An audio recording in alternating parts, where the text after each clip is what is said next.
টিকটকের পাসওয়ার্ড বের করার জন্য প্রথমে আপনাকে আপনার মোবাইলে থাকা জিমেইল অ্যাপসের মধ্যে যেতে হবে। দেন এরপরে জিমেইল লোগো দেখতে পাবেন, তার উপর ক্লিক করতে হবে।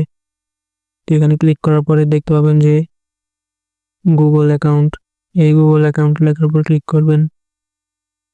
দেন এরপরে এখান থেকে এই সিকিউরিটি অপশনে ক্লিক করতে হবে।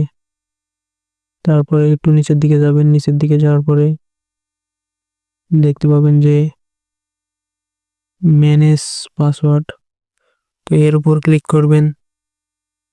তারপর এখানে দেখতে পাচ্ছেন আপনার টিকটক নামে একটি অ্যাপস রয়েছে, এর উপর ক্লিক করবেন। এখানে দেখতে পাচ্ছেন আপনার টিকটক অ্যাকাউন্টের পাসওয়ার্ড